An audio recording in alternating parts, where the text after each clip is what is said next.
Hello Saidia et bienvenue dans une nouvelle review dans ce Yasuke Pépite. Et aujourd'hui, on va parler d'une BD que j'ai parlé il y a un petit moment sur les Yasuke. Pour ceux qui sont des vieux de la vieille là, vous l'avez juste là. On va parler de Blackman Sacrifice. Blackman Sacrifice, c'est une BD aux éditions Nofi, donc Nofi Store, on connaît un peu voilà la marque. Ils ont créé une maison d'édition, une jeune maison d'édition qui, j'ai l'impression, a envie de se positionner en tant que leader de tout ce qui est afro, fantasy, fantastique, tout ça, notamment donc avec Blackman. Hein. On a aussi Malkia, l'éveil du K, qui est juste là, on en parlera. Et du coup, voilà, il frappe fort avec cette petite BD. Blackman aux éditions Nofi a été créé par Senak Winchester, qui est effectivement un nom d'artiste, hein. Monsieur Senak qui est juste là, d'ailleurs je lui fais un petit coucou. Et donc du coup, j'ai quand même fini par le commander pour le lire. Et du coup, on va voir tout de suite ce qu'on en pense. Alors Blackman, c'est l'histoire de ce jeune homme, hein, Akin, qui donc du coup, comme dans beaucoup de BD, ne connaît pas sa véritable ascendance. Hein. On démarre directement dans l'histoire avec un combat entre deux hommes qui semblent liés d'une certaine façon. Voilà. Gros combat d'ailleurs, hein, hardcore, hein, on commence direct, c'est sur les chapeaux de roue, boum. Et ensuite, on revient direct vers notre monde, on va dire, plus conventionnel, plus réaliste.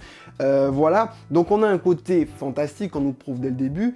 Et ensuite, on va avoir une espèce de petite enquête policière qui va se passer sous fond de sorcellerie. Tout ça à Abidjan, donc en Côte d'Ivoire. Et donc du coup, on va suivre Akin, du coup, qui va lui arriver quelques bricoles, on va dire, je ne veux pas spoiler, mais voilà, il va lui arriver quelques petites bêtises. Et d'ailleurs, on n'en saura pas plus, puisque, en fait, l'événement perturbateur arrive directement à la fin. Donc du coup, on aura la suite que dans le tome 2. Alors, qu'est-ce que j'en pense? Premièrement, qui est un défaut, mais pas vraiment, c'est trop court. Bordel.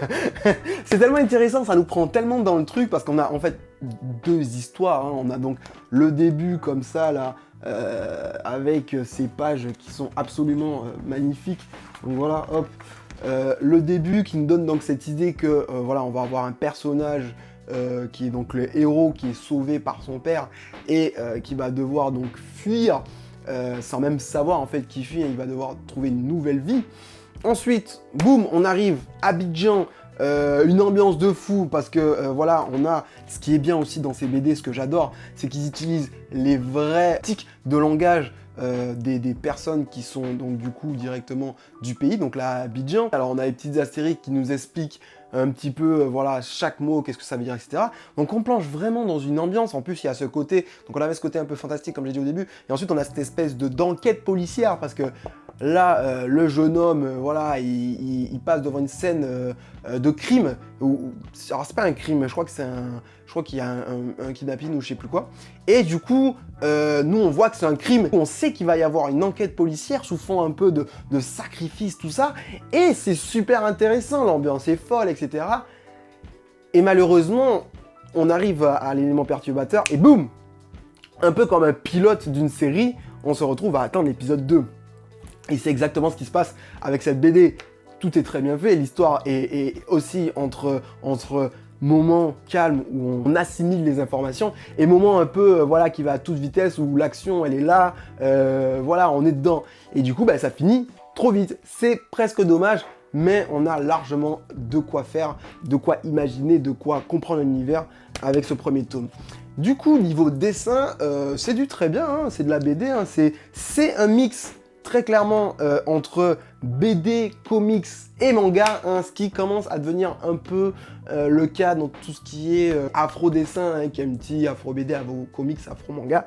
On commence à mélanger beaucoup, ce qui se passe aussi de toute façon dans la BD, on va dire franco-belge, hein, française. On a des comme ça, que ce soit dans le découpage des cases ou dans le rythme, on a comme ça des influences d'un peu partout, donc c'est vrai qu'on ne peut plus vraiment déterminer, voilà, comics, machin.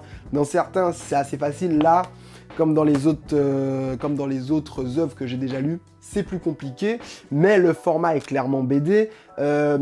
Découpage, c'est presque dommage. En fait, il y a des zones où on a beaucoup de détails, notamment les ombres et tout ça, qui font très comics. Et enfin, les ombres, les aplats de noir, et d'autres endroits où on ne sait pas pourquoi, ils sont très détaillés, et d'autres endroits, il y a quasiment, il n'y a pas les visages. Je sais pas, j'ai pas compris. Alors bon, ça c'est très manga évidemment, dans certains endroits de pas marquer les visages pour, voilà, pour... Ça après c'est l'auteur qui décide. Néanmoins, il y a un moment où même le personnage principal, je crois qu'il a pas de visage. J'étais même pas sûr, j'étais là, mais c'est lui ou pas? Donc voilà, néanmoins c'est vraiment, alors là c'est vraiment pour pinailler, hein. Donc voilà, mais ça reste du pinaillage, le dessin est très beau, très bon, c'est très bien rythmé, les détails sont là, l'histoire a l'air extrêmement intéressante, mais encore une fois, c'est beaucoup trop court. Voilà, parce que moi je suis un amoureux, moi je les bouffe, les BD, les mangas, et voilà. L'histoire est passionnante, le rythme est là, le dessin est là, tout est là. Donc du coup, si on veut avoir une suite, si on veut que Sénac nous fasse la suite, on sait ce qu'il nous reste à faire, il suffit d'acheter pour avoir la suite. Donc achetez en masse Blackman parce que c'est une petite pépite. Allez, c'est approuvé. Pépite approved. Voilà, je mets ma petite pépite dessus. Donc ça, c'est petite pépite qu'il faut absolument avoir dans sa bibliothèque. On achète, comme ça on a le tome 2, comme ça on a la suite de l'histoire.